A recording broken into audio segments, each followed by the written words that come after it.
Praise God. Alam niyo ba ang pagkakalikha sa tao ay isang kahanga-hangang bagay. Ngayon, dahil na rin sa ating kasalanan, dahil na rin sa pagbagsak ng tao sa kasalanan, minsan hindi niya na na-appreciate yung pagkakalikha ng Diyos sa kanya. At ang nakakalungkot pa nga, yung iba, dinay nila yung existence ng Diyos. Alam niyo ba, pag dininay niyo si God, ano dinidinay mo rin ang sarili mo. Kasi tayo ay nilikha tayo sa kanyang wangis. We cannot escape the reality of God. At yun yung ating pag-uusapan sa araw na to. Alam niyo po ba, ito po yung nagbibigay sa atin ng tinatawag na uniqueness. Of all the creatures na ginawa ng Diyos sa buong universe, tayo lang yung nilikha niya na ayon sa kanyang wangis. Ngayon, pag-usapan po natin yung wangis ng Diyos sa atin, marami diyan nalilito no? Akala nila yung pag sinabing kalarawan natin ang Diyos, we are thinking of a physical trait, no? Akala natin na tayo ay ah, ang Diyos ay parang katulad tayo ng yung appearance, no? Yung outlook ng ating Diyos. Meron pa ngang isang preacher na narinig ko noon na masyado niyang naliteral ang Bible, kilala pa naman siyang preacher. Yung preacher na yon, well known yun, at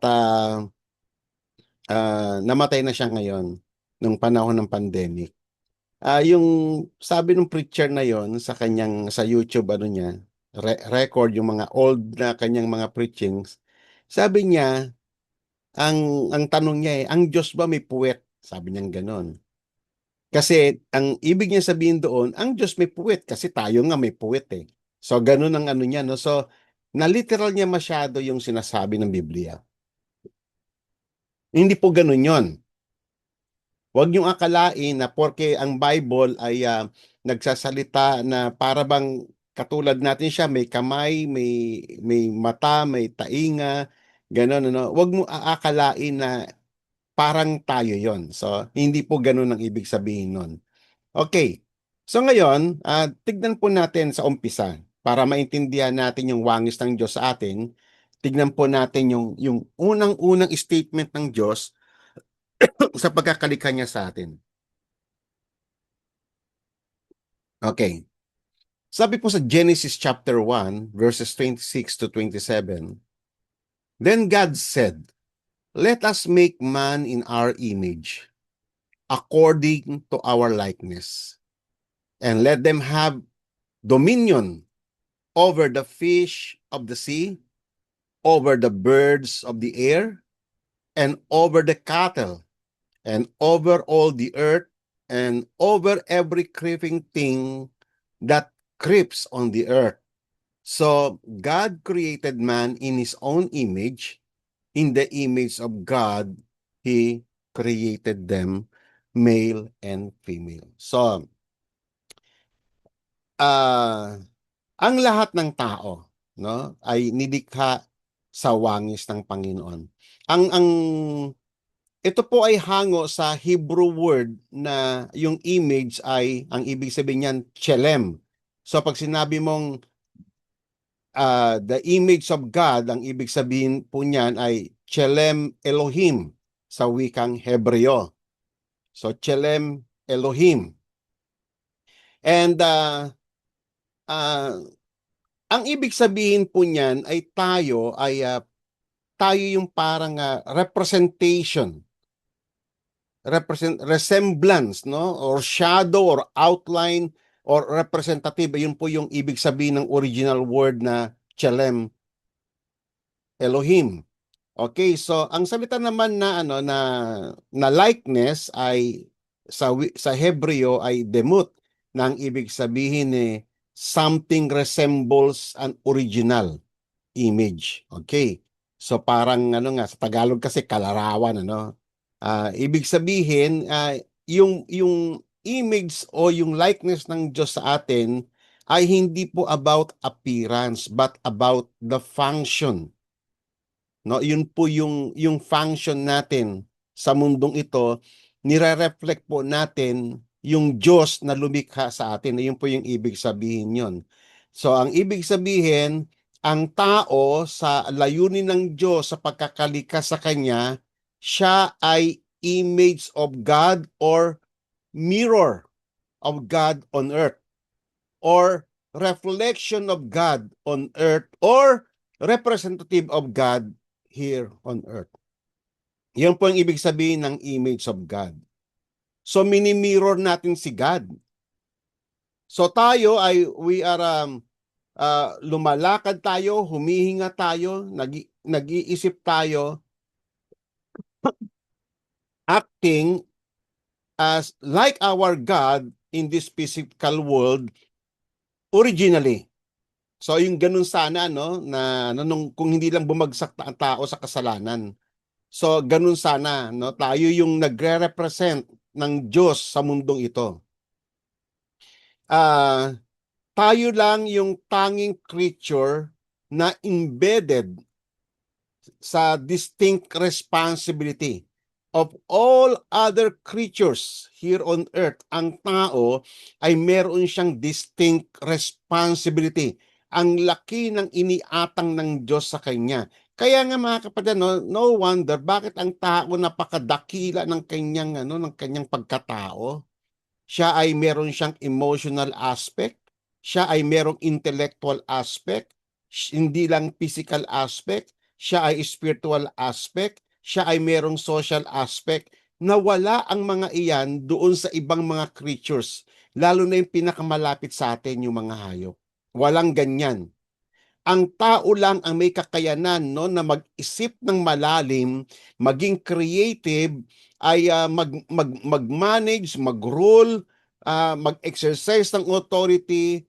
ah, ang dami, grabe ang amazing amazing yung pagkakalikha ng Diyos sa tao. At ang pinaka-ultimate purpose ng Diyos sa tao ay yung tayo yung mag-exercise, may binigyan tayo ng authority, kitang-kita niyo po yung sa may verse dito, binigyan tayo ng Diyos ng authority to exercise it in God's behalf. Kasi nga, mirror tayo ng Diyos eh. Reflection tayo ng Diyos. So, sa execution sana natin ng ating mga functions, dapat sana yon ay nag-glorify si God. Kaya lang hindi na po ganyan ngayon, buhat ng ang tao ay bumagsak sa kasalanan. Okay, so this is very vital mga kapatid, no, na maintindihan natin yung original purpose ng Panginoon sa atin kasi ito po yung layunin ng Panginoong Hesus kung bakit po siya nagkatawang tao. Bakit tayo tinawag? Ang salvation natin is more than us. It transcends our purpose. Ang purpose ng salvation natin ay para ay i-glorify ang Panginoon, ibalik sa Kanya yung kalwalatian na siyang pag-uusapan natin mamaya. So, ibig sabihin ang tao, because of his function, ay he was designed and commissioned. No? We are commissioned. Ito po yung basic function natin, to reflect God's character here on earth. Ano-ano yung character ng Diyos? Yung kanyang holiness, yung kanyang righteousness, yung kanyang knowledge, yung kanyang justice, yung kanyang mercy, yung kanyang faithfulness, yung kanyang joy, yung kanyang love, yung kanyang creativity, and especially yung to govern this world under His will. So ayan po, no? Uulitin ko, man is God's image on earth. A mirror, a reflection, and representation of God, no? Alam natin yung mga salitang congressman representatives, di ba? Or ambassadors, another form of representative yan ng Pilipinas sa ibang bansa. So tayo din nire-represent natin si God. Nakakalungkot lang isipin ngayon na hindi na po ganyan ang mag-isip ang taong ngayon. Ang tao ngayon, dahil sa kanyang kasalanan, namumuhay na lang siya sa kanyang sarili. Nire-represent niya na lang yung kanyang sarili. Maiintindihan din natin yun mamaya sa scriptures bakit nagkaganon ng tao. Nawalaan na siya, na misaligned na siya sa Diyos niya eh. But originally, ang tao was designed and commissioned to reflect God's character. And this is very important. We are here to reflect the image of God here on earth, to reflect His character. Kaya na nabanggit ko yung justice, yung righteousness, yung mercy, yung kanyang holiness, yung kanyang joy, yung kanyang faithfulness, and many more. At yung ating authority na meron tayo ngayon, hindi mo po pwedeng may alis yun sa tao. It was embedded in his nature na ang tao was a man of authority. Why? Kasi nga we are created in God's image. Tayo lang merong ganyan. Of all the creation, of all the creatures, tayo lang po ang may binigyan ng Diyos ng kapangyarihan na mag-isip, mag-plan, mag-organize, mag-manage, mag-rule, at tayo yung binigyan ng Diyos ng kapangyarihan na mag-subdue isubdue daw natin ang mundong ito para sa purpose ng Diyos. Kasi nga, tayo yung emissary ng Diyos sa mundong ito. Yan po talaga ang pagkakalikha. Yan po yung purpose ng Diyos sa pagkakalikha ng tao. At iyan po yung massive difference natin sa mga hayop at sa ibang mga creatures. Yan po yung massive difference, no? Ang tao is very unique. Very unique, and you have to bear it in your mind and in your heart. We are unique. Kasi tayo lang sa lahat ng creature ay yung may tinatawag na created purpose. Tayo lang yung binansagan ng Diyos na let us make man in our image according to our likeness. Okay? So, yun po yun, ano? Yun po yung nagbibigay sa atin kung bakit tayo kakaiba. Grabe talaga. Minsan pag contemplate ko yung kakayanan ng tao, tignan nyo sa larangan ng music, sa larangan ng arts, sa larangan ng invention. Grabe ang tao. Grabe yung kanyang potentials na ibinigay ng Diyos. Nakakalungkot lang ngayon, hindi na kinikilala ng tao ang Diyos. No? At ang layo, kaya nga dito nyo makikita kung gaano kalalim, no, yung kinahulugan ng tao sa kanyang kasalanan. Ang lalim. Ang tao, bumulusok siya eh. Alam nyo ba yung yung tinatawag na abyss sa may Bible? Ito po yung kalalimang walang hanggan. Ganun na po ang tao, nahuhulog po siya sa kalalimang walang hanggan dahil sa kanyang kasalanan. Ang layo niya na sa Diyos niya. Ang layo na hindi niya na talaga kilala kung sino siya. Kasi pag kinalimutan mo ang Diyos, kinalimutan mo ng sarili mo. Kasi tayo ay hindi kasawangis niya. You cannot escape the truth and reality of God. Kasi tayo ay nilikha sa pamamagitan niya at para sa Kanya. Okay? So ayan po yung yan po yung salient feature ng pagkakalikha ng Diyos. Okay, so tignan nyo po, no, yung during the day of creation, kung titignan nyo po sa Genesis chapter 1, bawat rito, no, sa may bawat araw, kunyari sa first day ang ginawa niya, let there be light, and ang comment ng Panginoon, it was good. Nung naglagay siya ng lupa, sineparate niya yung lupa at saka ang dagat. Nung nag-appear yung dagat, nag-appear yung lupa, sabi ng Panginoon, it was good. Nung ginawa niya yung mga puno, lahat, yung mga herbs, grass, sabi ang remark ng Panginoon, it was good. Nung ginawa niya yung mga araw, yung mga stars, ang remarks ng Panginoon, it was good. Nung ginawa niya yung mga sea creatures, yung mga isda, yun din ang remark ng Panginoon, it was good. Nung ginawa niya yung mga hayop at lahat ng mga gumagapang sa ibabaw ng lupa, ang remark ng Panginoon, it was good. But, nung ginawa niya ang tao, kita niyo naman yung remark ng Panginoon sa baba, it was very good. For the first time naglagay ang Diyos ng adjective na very. It was very good. Without man, the creation is incomplete. Kasi ang tao ang pinaka-obra maestra ng Diyos. Siya yung kasi magre-represent sa lahat. Kaya nga nilikha ng Diyos ang lahat ng ito. Kaya merong mga planeta, kaya merong daigdig, kaya merong hangin, kaya merong mga dagat, may mga isda, may mga ibon, may mga hayop. Lahat ng ito ay ginawa ng Diyos kasi ito yung area ng dominion ng tao. Ito yung pamamahalaan ng tao. Ito yung ipopropagate ng tao. Kita nyo naman yung kaugnayan ng tao sa creation. We are responsible whether we like it or not, whether we admit it or not to ourselves. We are the caretaker of this world. Dahil lang sa kasalanan ng tao, sinira niya ang daigdig eh.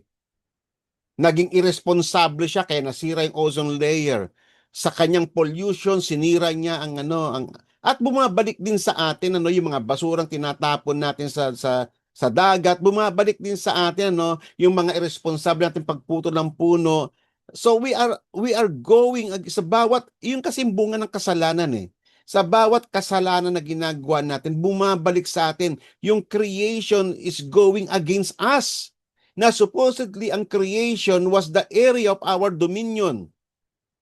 Ang nangyari because of our abuses of authority.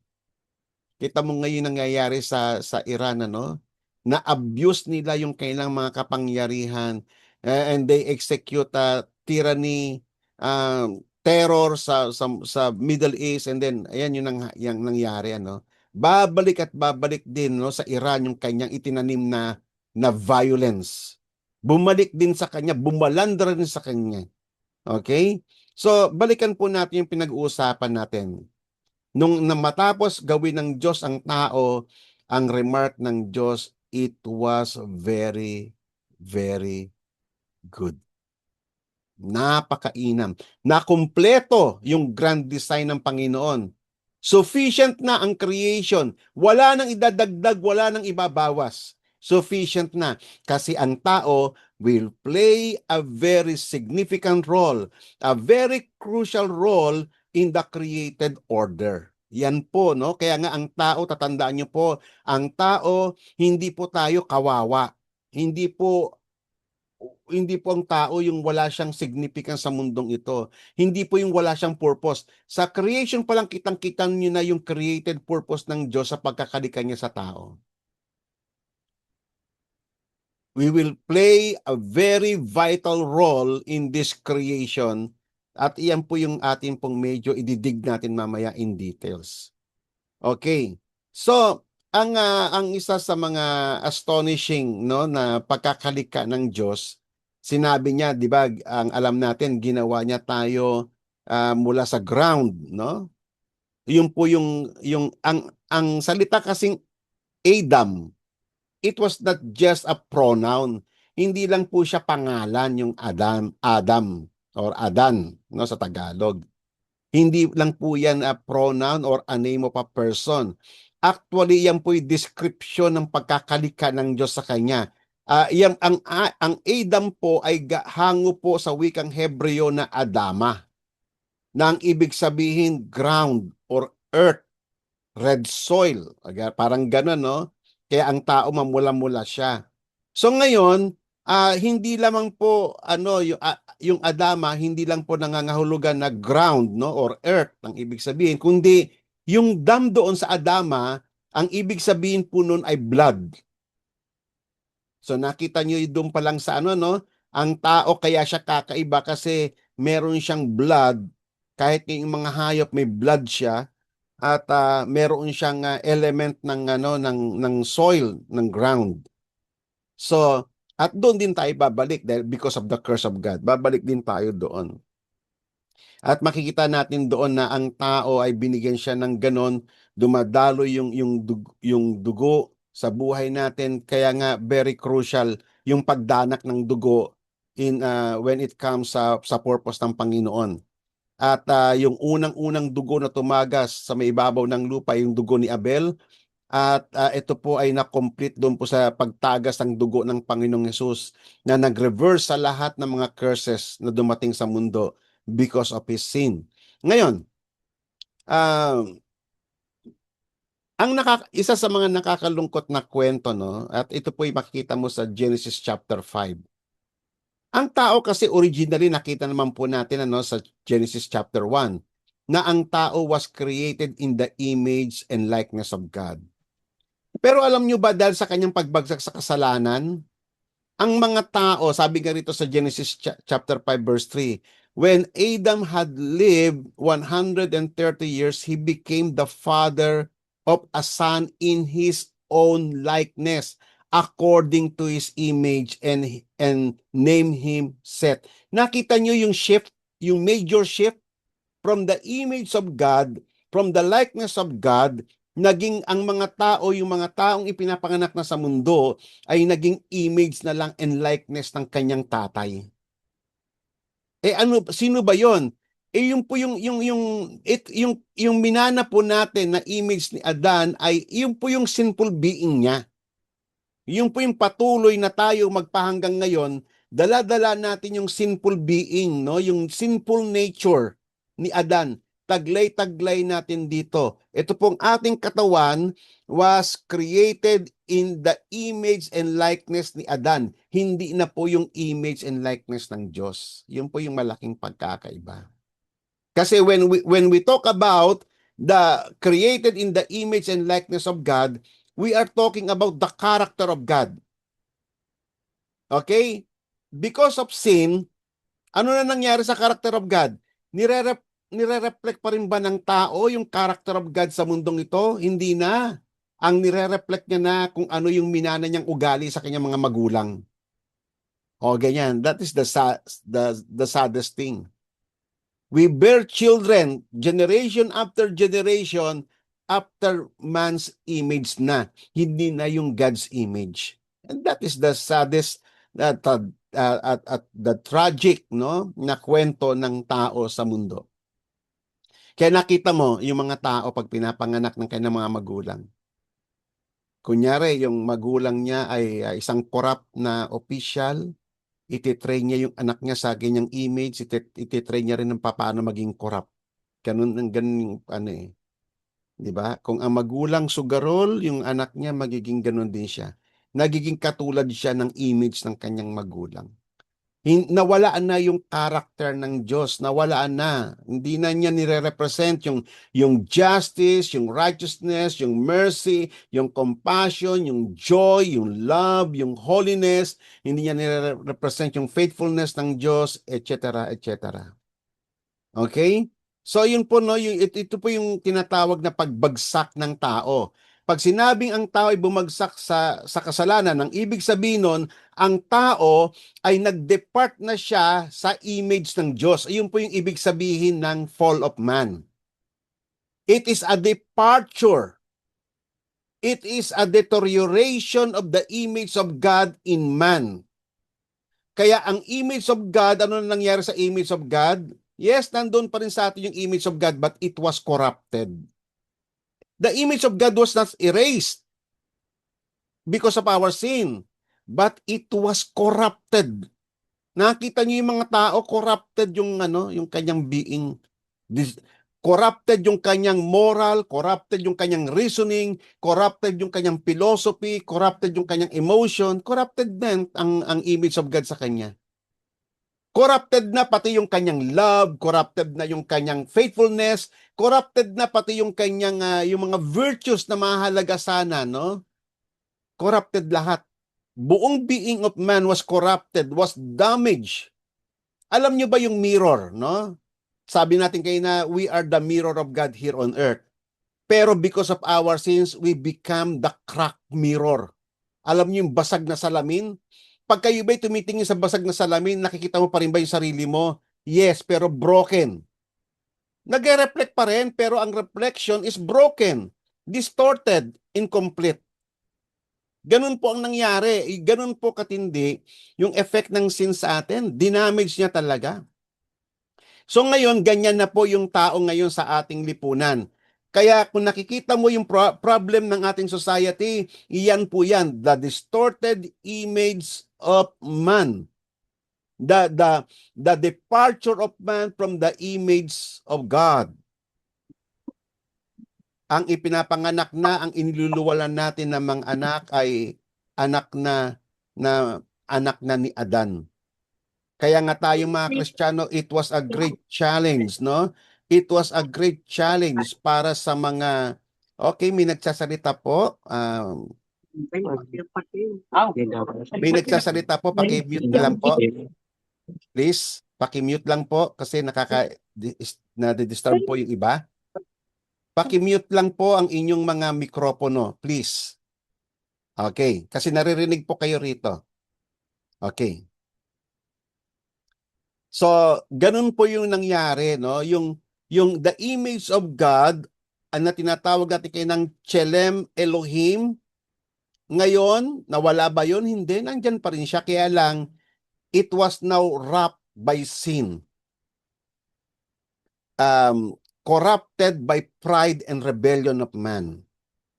Nandun pa rin ba sa atin yung dominion? Yung urge natin sa dominion? Yes, nandun pa rin. Kaya lang wala na, no? We abuse the power, yung authority natin. Kitang-kita natin yan, yung authority nga ng father, authority ng teacher, authority ng police, authority ng mga tanod o barangay. Na-abuse na lahat natin yung authority. Napunta na siya doon sa dark side. Hindi na, no longer representing God. Yun po yung isang dapat ninyong maintindihan dito sa ating pinag-uusapan ngayon. Yung image of God was marred in us. Okay? So, we still, tayo hanggang ngayon, nandun pa rin, tagle-tagle pa rin natin yung pagiging creative. Pero yung ating potential sa arts and music was distorted also by sin. Hindi ba? Tingnan niyo yung mga paintings ng mga unbeliever. Tingnan niyo yung mga music ng mga unbeliever. Wala na si God. Ano yung mga laman ng mga music natin ngayon? Puro mga sex, drugs, violence, yun ay mga ngayon eh. Rebellion, yun yung mga laman ng mga kanta ngayon. No longer reflecting the image of God. Nakakalungkot, hindi po ba? Kaya nga, starting with Seth, yan na po yung tao ay nag-deteriorate. Image na ni Adan ang naipapasa from generation to generation, magpahanggang ngayon sa atin. Ang buong mundo ay nagkasala, lahat ng tao ay namatay sa kanyang kasalanan at lahat ng tao ay marred, no? Yung kanyang image ng Diyos sa kanya is corrupted and tainted, fractured by sin. Okay. So when man fall into sin, the image of God in him was corrupted severely. The things that was very good, ano nangyari? It went very, very bad. Beginning with Seth, mankind bear the fallen nature of a sinful man. The corruption of sin continued to deteriorate God's image in man from generation to generation. Okay? Kung hindi pumunta si Christ, paano na kaya ang mundo? Kaya nga ang tao, no, nakalimutan na talaga ng tao kung sino siya. Kasi nakalimutan niya na ang Diyos. Nakalimutan niya na kaya siya nilikha ng Panginoon ay para i-reflect ang Diyos, ang image ng Diyos sa mundong ito. At nakitang-kita natin ngayon, nakita ninyo yung mga kasamaan ng tao sa government sector, sa private sector, sa anumang klase ng lipunan, anumang bansa, anumang lahi, anumang kulay, pare-parehas corrupted by sin. Grabe ang corruption. Grabe ang deterioration ng tao. Kaya nga ngayon nyo maintindihan ngayon kung bakit kinakailangang magkatawang tao si Christ. Bakit? Kasi ang tao hindi niya na alam maging tao. At ang tao kung hindi dumating si Christ, hindi na siya makakabalik sa image of God. So doon sa tinatawag na Chelem Elohim, the image of God. No? O ngayon, Kaya nga, sabi nga po sa Hebreo, si Jesus sabing ganon, and even in the book of Colossians chapter 3, sabi nga rito, no, nung dumating si Christ, God who at various times and in various ways spoke in time past to the fathers by the prophets. So, ibig sabihin ng Old Testament, ang Diyos nakipag-usap sa atin sa pamamagitan ng mga propeta. But now in these last days, na ang Diyos ay nagsalita sa atin sa pamamagitan mismo ng kanyang bugtong na anak. Nagkatawang tao yung anak. At nakausap natin, nahipo natin siya, nakita natin siya, napakinggan siya ng mga tao, nag-witness yung mga tao, ang Diyos bumaba, nagkatawang tao. Whom He has appointed heir of all things, through whom also He made the world. So yan po yung patotoo na sa pamamagitan niya nilikha ang lahat ng bagay sa ibabaw ng daigdig. And then ito po yung maganda sa may verse 3. Who being the brightness of His glory and the express image of His person. Yan, ang ganda, no? Yan po si Christ. Ang pinag-uusapan po natin dito ay yung reflection ng character of God. Kitang-kita mo yun kay Christ. Kaya nga nung sinabi ng kanyang alagad, Lord, si Philip yata yon, Lord, we want to see the Father. Ang sabi ni Jesus ang tagal nyo na akong kasama rito. Hindi nyo pa nakikita ang Ama? Hindi nyo ba alam ang Ama at ako ay isa? Yun po yung ibig sabihin nun. Kasi yung character of God ay kitang-kita sa katauhan ni Jesus. Yung Chelem Elohim, the image of God, the likeness of God, is clearly seen in the person of Jesus Christ. Yun po ang ibig sabihin nun, mga kapatid, exactly. And upholding all things by the word of His power, when He had Himself purged our sins and sat down at the right hand of the Majesty on high. Okay, so nakita po natin yung purpose, ano? Ano daw yung purpose ni Christ para bakit kinakailangan siyang magkatawang tao? Isa sa mga purpose doon ay para ibalik yung tao sa image ng Diyos. Okay? Yun po yung isa sa mga vital role na ginampanan ni Christ sa lupa, para ang tao ay makabalik sa image ng Diyos. At this juncture, mga kapatid, somehow nakikita na natin yung purpose ng calling ng Diyos sa atin. Hindi lang tayo tinawag ng Panginoon para mag-church, mag-attend lang ng church. Hindi lang po hanggang doon yun, mga kapatid. Ibinalik tayo, tinawag tayo ng Diyos, first and foremost, ay para makabalik ka sa image ng Diyos, Chelem Elohim. Amen? Ngayon, ang church nakakalungkot dahil hindi na nila alam ang mga bagay na to.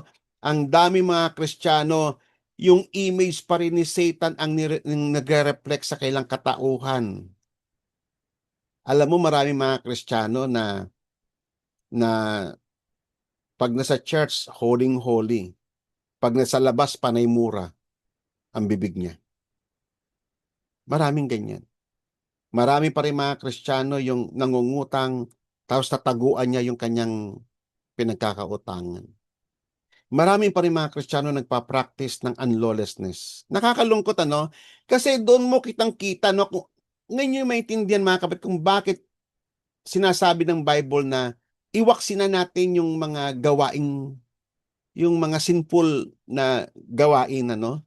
Kasi hinahango na nga tayo ng Panginoon eh. Hinahango na tayo ng Panginoon sa pagkakalugmok natin. Ibinabangon na tayo ng Panginoon. Nais ng Diyos na tayo ay magkaroon ng future. At ang tao, hindi siya magkakaroon kailanman ng future, maliban na maibalik sa kanya yung image ng Diyos. Okay. So ngayon, this is very vital, mga kapatid. Okay? Who is being the brightness of His glory, the express image of His person, and upholding all things by the word of His power, when He had himself purged our sins and sat down at the right hand of the majesty on high. Okay. So sabi nga ni Apostle Paul sa may 1 Corinthians chapter 15 in discussing the resurrection, so kung papaano kay Adan ang lahat namatay, no? Kasi lahat ng kay Adan, they bear the image of Adam. Ano yung image ni Adam? Sinful nature. Ano yung nature ni Adan? Yung katawan, ito pong katawan natin na prone sa pagkakasala. Etong katawan na ito, kitang-kita mo yung kapalaluan, yung kayabangan, yung kanyang kasinungalingan, makikita mo sa katawang ito eh. Kaya nga dumating si Christ, sabi rito in verse 22, for in Adam all die. So also lahat ng na kay Kristo all be made alive. So reversal, it is a great reversal. Amen. Kaya nga mga kapatid, ang gandang i-meditate ito. Kaya pala tayo tinawag ng Panginoon. Hindi lamang para maging church member ka lang. Kung hindi, babalik ka sa created purpose ng Diyos. The first man was from the earth, the man of dust. Yan po yung tawag kay Adan, no? The man of dust. Buhat ng bumagsak siya sa kasalanan. Na-i-pronounce ni God na babalik ka na sa dust. Dati hindi kasi ganun eh. Ang tao sana, destined sana siya for eternity. Kaya lang bumagsak sa kasalanan, so tinawag na siya from that moment kasi babalik ka siya sa may dust, a man of dust. Ibig sabihin, iyan ang destiny mo. Pag wala ang si Kristo sa'yo, diyan ka mauwi forever. No, di ba? So, a man of dust. And the second man is from heaven. Wow! Amazing. So iyan na po yung ating iyan na po yung ating minana kay Christ. Kung papaanong minana natin yung makasalanang katawan ni Adan, tayong mga nanalig kay Jesus, tayong naging united kay Christ, ay namana din natin yung kanyang nature, yung kanyang divine nature, yung heavenly nature niya. Yan po yung interesting sa pananampalatayang Kristiyano. As was the man of dust, so also are those who are of the dust. And as is the man of heaven, so also are those who are of heaven. So, ibig sabihin, yung mga anak ng sinful nature ay magbe-bear lang talaga yan ng sinful nature from generation to generation. Pero, yung mga tinawag ng Diyos ay magbe-bear ng image of heavenly. Just as we have borne the image of the man of dust, si Adan, we shall also bear the image of man of heaven. O ngayon, anong klaseng nature yung katawan ni Kristo? Meron bang kasalanan yan? Wala. May sumpa ba yung nature na minanata kay Christ? Wala. Di ba? Taliwas lahat yan kasi yung katawan ni Adan, katawan ng kamatayan yan. Yung katawan ni Jesus, katawan ng buhay yan at pag-asa at kinabukasan. So sa resurrection, ang ito pong katotohanan na ito na nag-bear tayo ng image ni Jesus Christ, yung kanyang heavenly nature, ay reality na po siya ngayon. Kaya nga po tayo may eternal life eh. Okay? Pero tanong nga ng isang bata doon sa amin sa church, tanong ng isang bata, paano nangyari yun? Sinabi ni Jesus na na-conquer niya na yung kamatayan, bakit pa rin namamatay ang tao? Di ba? That is a very good question para sa isang bata na na ilang elementary nagtanong ng ganon. That is amazing na katotohanan. Ang sagot doon kasi ganito ang katawang ito ni Adan was judged to death, to die. Kinakailangan itong mamatay. Kaya nga ang death is not, hindi mo kayang i-escape yan. Lahat tayo mamamatay. Sa panahon na itinakda ng Diyos, huwag kayong mag-alala. Huwag po kayong magmadaling mamatay. Tayo po ay namamatay hindi para sa ating sarili, at tayo po ay nabubuhay hindi para sa ating sarili. Tayo ay nabubuhay at namamatay para sa Panginoong Hesus. Okay? So, mahalaga yun mga kapatid, na ang katawang ito, we have to understand, was judged by God, condemned by judge itong katawan na ito. Kinakailangan niyang mamatay for a purpose. Why? Kasi kung hindi ka mamamatay, hindi ka mag-resurrect. And that is the principle na tinuro sa may 1 Corinthians chapter 15. Without death, there is no resurrection. Naiintindihan niyo mga kapatid? Sino rito yung ayaw mamatay? O, di pag ayaw mamatay, hindi ka mag-resurrect. O, di ba? But ngayon, kita nyo mga kapatid, no? Kaya nga nung tayo ay nabaptize, na i-portray yung resurrection eh. 'Di ba nung kayo ay inilubog, nung kayo ay hindi pa kung nung kayo ay hindi pa nilulubog ng pastor sa inyong bautismo, kayo ay taglay-taglay ninyo yung katauhan ni Adan na sinful, makasalanan, yung condemned to die. Nung inilubog kayo sa tubig, ang sinisimbolo nun ay inilibing yung katawan ni Adan. O yan. Yung pag-ahon ninyo, ang sinisimbolo nun ay yung bagong katauhan ninyo kay Kristo. Tatlo po yung nire-represent sa may baptism. Una, yung taglay-taglay nating katawan ni Adan. Pangalawa, yung kamatayan ng katawan ni Adan. Pangatlo, yung bagong buhay kay Kristo. Yun po yung sa may baptism. Yun po yung pinortray. Kaya nga po immersion, nilulubog po siya. Okay. So mahalaga po yan mga kapatid na maintindihan natin yung mga iyan kasi kaya nga tayo sa in reality, yung baptism is just a symbol. It is a symbol, it is not a reality, but it points us to reality. Ano yung reality? Nung tayo ay kay Kristo, nung tayo napatawad sa ating mga kasalanan, alam nyo ba mga kapatid, nag-resurrect tayo? Tatandaan nyo, ang tao ay both body and soul. Ang unang-unang nag-resurrect sa atin ay yung ating soul, yung ating spirit. Yan ang unang-unang nag-resurrect. Okay? At sa ikalawang pagbabalik ni Christ, ang magre-resurrect naman etong katawan na ito. Mamamatay tayo, ililibing yung katawan ni Adan kasi it was judged na malilibing siya. Pero babangon tayo sa iba ng katawan. 'Di ba? Yun yung amazing doon, no? Talagang amazing na truth na naiproclaim ng Bible. It was testified by Jesus Christ himself and by the apostles. Ganon ang resurrection. Babangong ililibing kakatawan ni Adan, babangong kakatawan ni Jesus. Amazing. Wonderful. Mapalad ka kapatid kung nanalig ka kay Jesus sapagkat ang mga pangakong ito ay para rin sa'yo. Amen? Kaya nga hindi na hindi na natin kinakatakutan ng kamatayan. Yes, mamamatay tayo in a variety of ways na itinakda ng Panginoon. Pero hindi na yun ang mahalaga. Ang mahalaga ng ngayon ay yung buhay natin kay Hesus Kristo. Amen? O nandiyan kayo na nga, nag-uusap kami ni Shirley Kasupanan, ano? Nung last year pa, ano na siya, sinabi na ng doktor sa kanya, stage 4 cancer yan, okay? Kita mo hanggang ngayon buhay pa siya, di ba? Pero okay, nag-usap kami, nakakatuwang pakinggan yung kanyang mga testimony. Buhay na buhay yung kanyang pananalig sa Diyos, di ba? Nakakatuwa eh, kasi alam niyo ba ako, marami na akong na-meet na mga cancer patients na puro desperate, puro hopeless.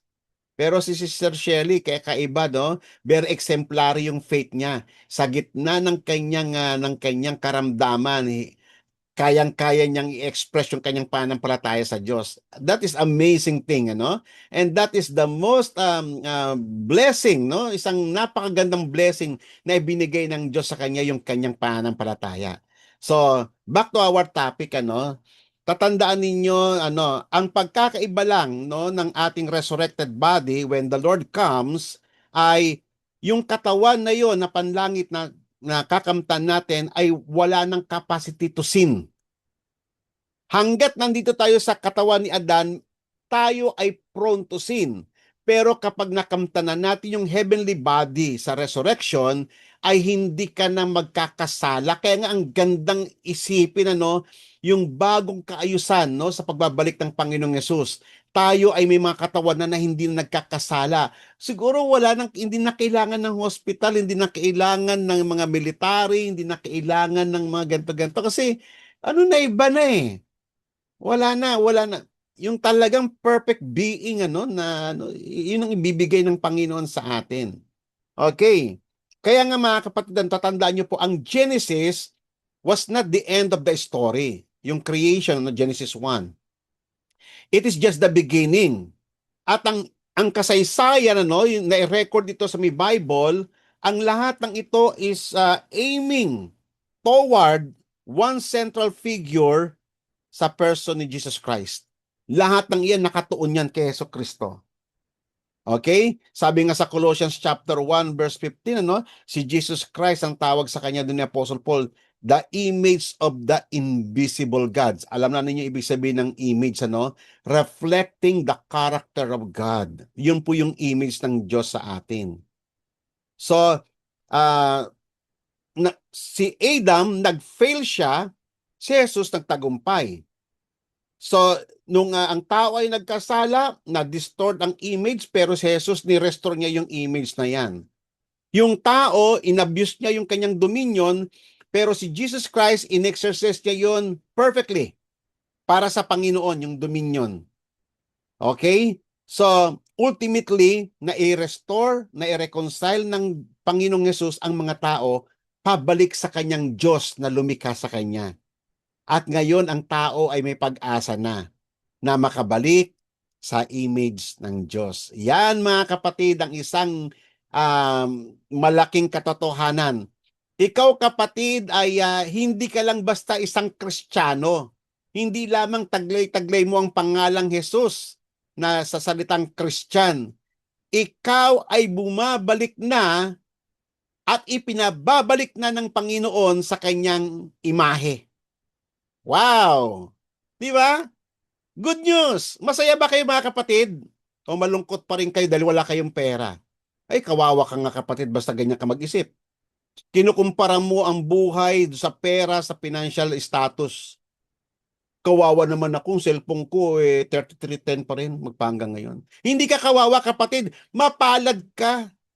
Bakit? Kasi nakabalik ka na sa image ng Diyos eh.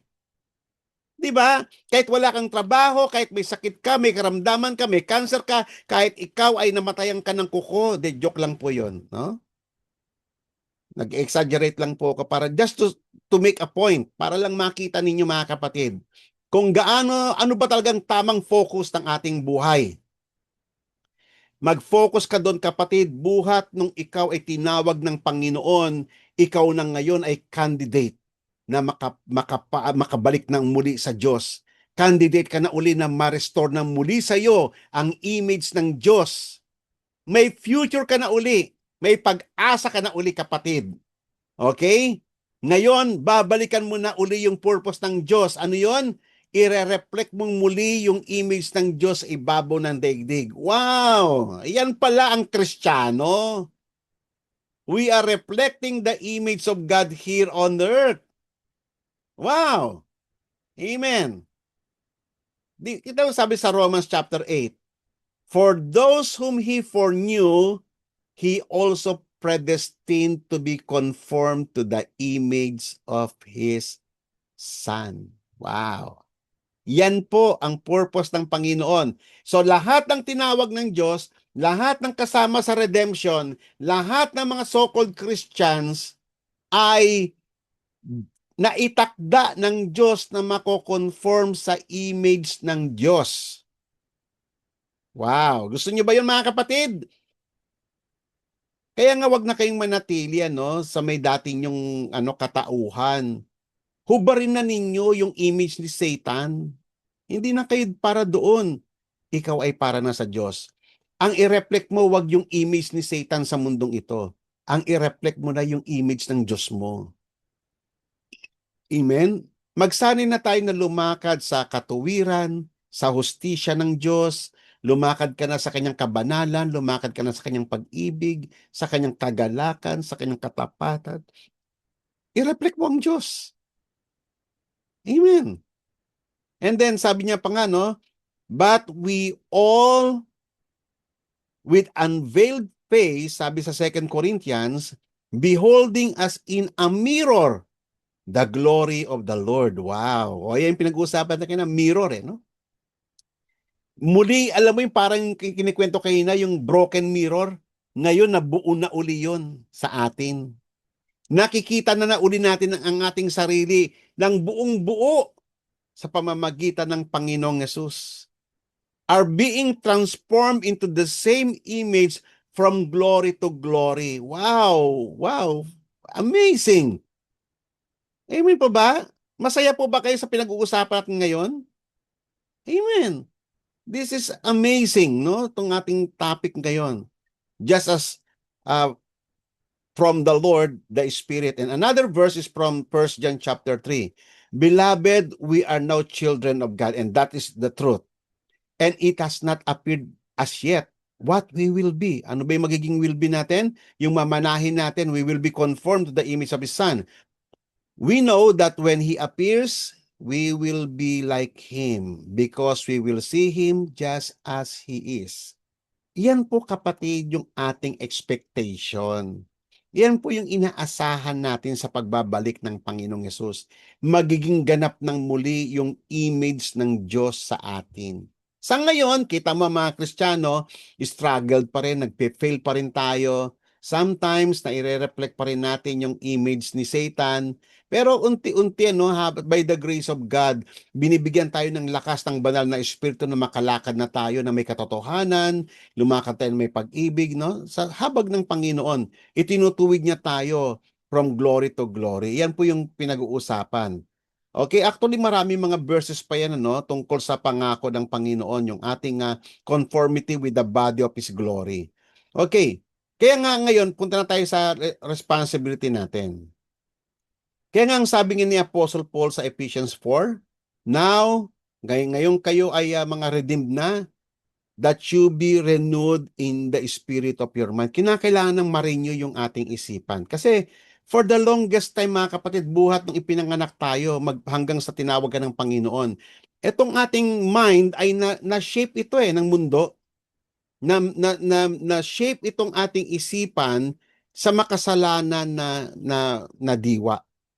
But now, ngayon kay tinawag na ng Panginoon, understanding yung purpose ng Panginoon, ang panawagan sa atin ngayon, at ito yung ating duty, our Christian responsibility, to put on the new self. Ano yung new self na yon? Ito yung wangis ni Christ, which is in the likeness of God. Okay? Babalik na po tayo dyan mga kapatid. Kung wala yan sa agenda mo dati, now you have heard the word of God. Now you have heard the gospel, mga kapatid. Wala ka na idadahilan. Iyan ang purpose. Babalik ka na sa image ng Diyos, which has been created in righteousness and holiness of truth. Dinugtungan niya pa ito sa may Colossians chapter 3. But now you also put them all aside. Ano yun? Ito yung mga image ni Satan sa atin dati. Anger, wrath, malice, slander, abusive speech from your mouth. Do not lie to one another, since you laid aside the old self with its evil practices. Yan kasi yung image ni Satan sa atin dati. So dapat wala ka na diyang kaugnayan diyang kapatid. I-renounce mo na yan. Ayawan mo na yan sa may buhay mo. Ayawan mo na ang pornography. Ayawan mo na yung pa-fling-fling. Ayawan mo na yung mga iyan kasi hindi na yan nararapat para sa anak ng Diyos. And now, put on the new self, who is being renewed to a true knowledge according to the image of the one who created him. Wonderful. Amen? So now pumapasok na tayo sa buhay pananampalataya, and we are fixing our eyes unto Jesus, at ito po yung ating objective, na ma-restore tayo sa image ng Diyos. At salamat sa Panginoon na sa kanyang, kaya nga ibinigay yung kanyang mga kautusan. Ano ngayon ang relevance ng law ng Panginoon sa pinag-uusapan natin? Kasi ang law ng Panginoon, tatandaan niyo mga kapatid, take note, this is very important yung sasabihin ko. Ang law of God, yung kanyang mga commandments, yung kanyang mga statutes, yung mga ordinances ng Diyos, lahat ng iyon, kung titignan mo yung summary nun, lahat ng iyon, it reflects who our God is. It reflects the image of God. It reflects the character of God. Kunyari, magbigay ako ng halimbawa, sinabi ng Diyos You shall love the Lord your God with all your heart. Yun yung nais ng Panginoon. O huwag kang makikiapid. That is the image of God, yung lumakad ka na may katapatan sa iyong asawa. Huwag kang magnanakaw. So, yun yung image na nais ng Panginoon sa iyo, maging tapat ka kahit na maliliit na halaga. Okay? Yan po yung ating mga ginagawa. Importante sa atin ang law ng Panginoon, yung kanyang mga commandment, yung tinatawag nating law word of God. Excuse me.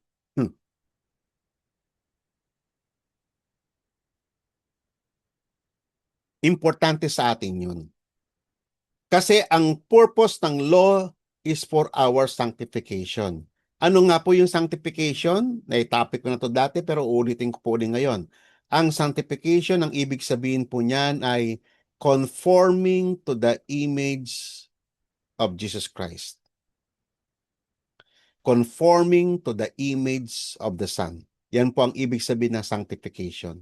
Yan po yung ginagawa ng Holy Spirit. Ini-align yung ating mga pagkatao, yung ating pag-uugali, yung ating mga reasoning, yung ating philosophy, yung ating mga nakasanayan doon sa image ng Panginoong Yesus. That is the very essence of Christian or Christianity. Pag hindi ganyan ang direction ng iyong buhay, kapatid, you are living in a lie, in deception. Kasi iyan ang pinaka-main purpose ng pagkakatawag ng Diyos sa atin. Alam nyo ba, even the creation, nadamay ito nung bumagsak tayo sa kasalanan eh. Nadamay ang creation sa ating kasalanan. Na-destroy din ang creation. 'Di ba? Pati ang weather, pati mga hayop, mga puno, apektado sila kasi ito yung area ng ating dominion eh.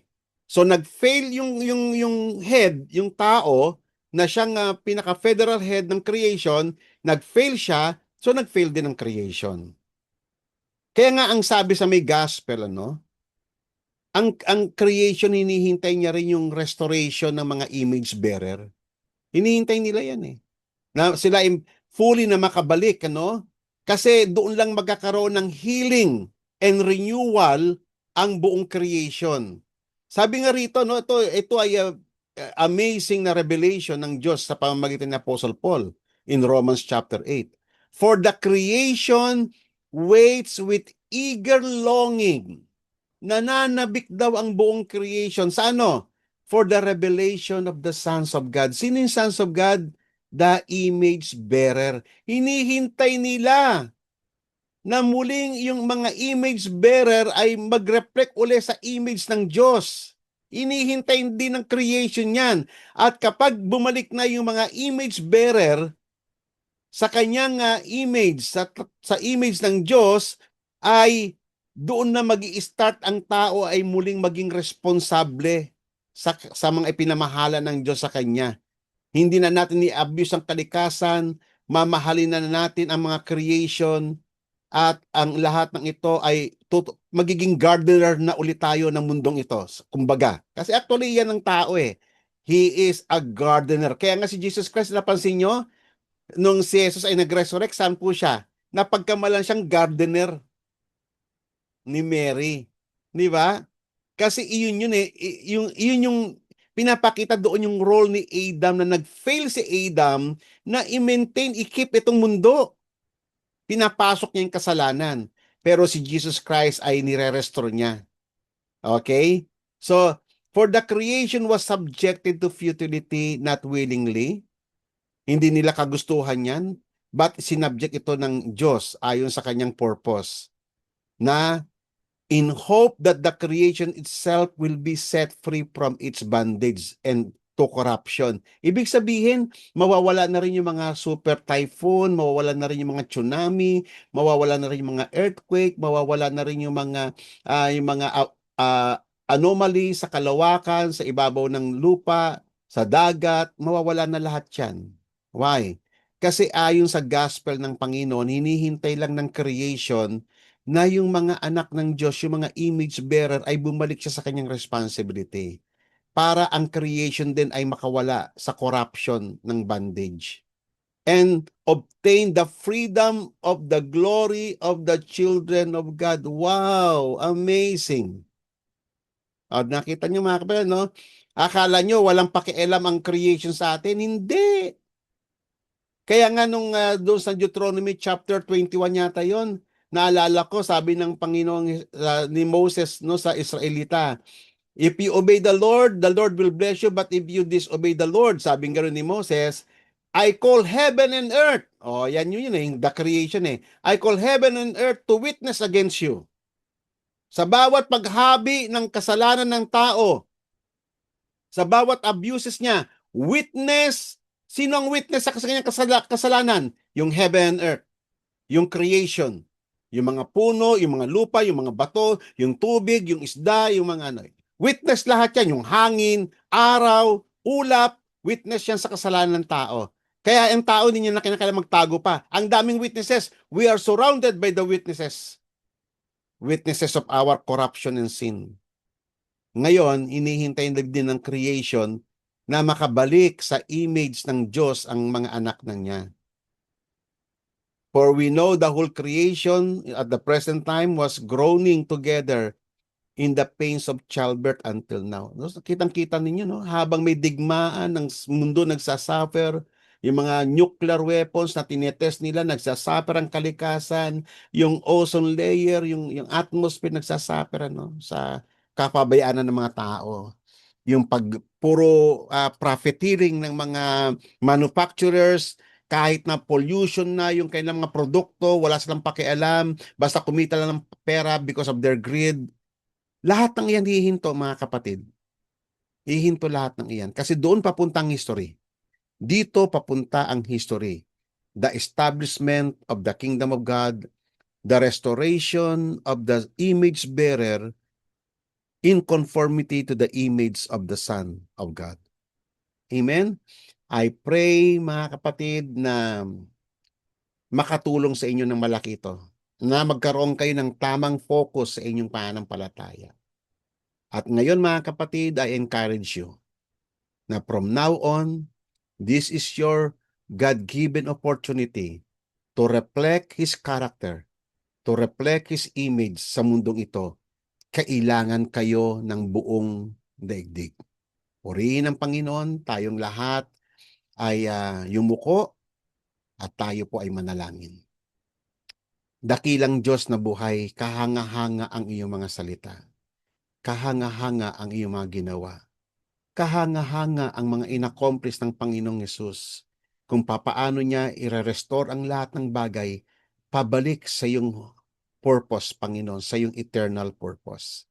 Panginoon, nawa ang message sa gabing ito ay maging malaking pakinabang sa lahat ng mga anak mo, Panginoon, nakikinig sa programang ito. Pagpalain po kaming lahat, O Lord God, at nawa i-reflect namin sa mundong ito, sa aming trabaho, sa aming tahanan, sa aming mga kapitbahay, kamag-anak, i-reflect namin ang iyong image. Ikaw ang makita, Ama, ang iyong character sa aming mga buhay. At ito ang patotoo, even the creation witness sa aming mga ginagawa. Salamat, O Diyos, sa katotohanan ito. In Jesus' name, amen. Mga kapatid, please po, wala pong aalis muna. Paki-open po ang inyong camera. Tayo po ay merong 50 na participants sa gabing ito. Praise God. Salamat sa Diyos. Ngayon, tayo po ay magpipicture wag po munang mababawasan yung 50 participants. Praise God. Paki-open po ang inyong mga camera. Salamat po sa bawat isa. No? Paki-open po. Huwag po kayo mahiya. Pagkakataon niyo po yan. Okay, smile po. Yan. Salamat sa Diyos. Okay, isa pa po ha. Saglit lang po. Next. Next screen. Yan. Paki-open po yung mga wala nakasarado pang Sige po. Yan. Purihin ng Panginoon sa inyong pakikiisa. Okay po. Sige po. Yan. Smile. Yan. Ayan. Purihin ng Panginoon. Maaari nyo na pong i-close ang inyong mga camera. Okay, so praise God. Sister Iya, my beloved wife, binigbigay ko na po sa iyong mikropono. Yan. Thank you po, Pastor Jess, for diligently sharing the Word of God to us. At napakaganda nga po ng ating napag-aralan sa gabing ito. Salamat sa Panginoong Jesus sa kanyang ginawa, kanyang trabaho sa krus ng Kalbaryo, na siya namang sa pamamagitan nun, tayo ay muling nakapanumbalik sa ating Diyos Ama. Sabi nga po, Shalem Elohim. Di ba? Napakaganda po. Kaya nga, mga kapatid, tayo ngayon ay muli nang makagagampan. Tayo ay makasusunod na sa mga panuntunan ng ating Diyos bilang mga anak niya, na nilikha niya sa wangis niya. Amen? At ito ay sa pamamagitan ng kanyang bugtong na anak na si Jesus. And ang magandang balita doon, we are no longer broken mirrors through Amen. Christ, who made us and who can make us whole. Amen? Ayan. So mga kapatid, tila wala na pong oras na natitira. Lahat po ng mga katanungan, pwede pong mag-personal na chat na lang po kay Pastor Jess so that he can attend to whatever queries that you have. At ngayon naman po ay tinatawagan ko na si Sister Joy para po sa atin pong closing prayer. Sister Joy. Amen po. Tayo po ay manalangin at magpasalamat sa Diyos. Dakilang Diyos sa magbanal, sapat po Panginoon Lord God, ang bawat mensaheng kapahayagan sa gabing ito Panginoon Lord God, na ipinagkatiwala at pinagkaloob niyo po sa amin Ama. Amen. Sukdulan nga Panginoon Lord God sa aming kababaan ng loob, sa pamagitan ng iyong banal na Espiritu, kami po'y nagpapasalamat sa iyo. Nawa Panginoon Lord God, ang banal niyo pong salita na nagbibigay buhay na tanging naming aasahan Panginoon Diyos sa lahat ng aspeto po ng aming mga buhay. Tulungan niyo po kami, Ama, na makatugon sa panawagan niyo po sa aming mga buhay. Hindi lamang kami, Panginoon, nag-aabang ng pagpapalang pangangailangan namin dito sa mundong ito. Dalhin niyo po kami, Panginoon Lord God, sa kalooban niyo, Panginoon Lord God, na siya po ang magiging kasapatan namin, kapayapaan po namin, kagalakan po namin, Ama. Sa biyaya niyo, Panginoon Lord God, kami po'y nagkakaisa sa isang pananampalataya, Panginoon. Ang pag-asa namin, Panginoon Lord God, ay nakasentro sa iyo, Amang. Salamat sa banal na Espiritu. Salamat sa dakila niyo pong anak na si Jesucristo na nagtagumpay na Panginoon Lord God sa aming mga buhay. Purihin ka, Ama. In Jesus' name we pray. Amen. Amen. Praise God.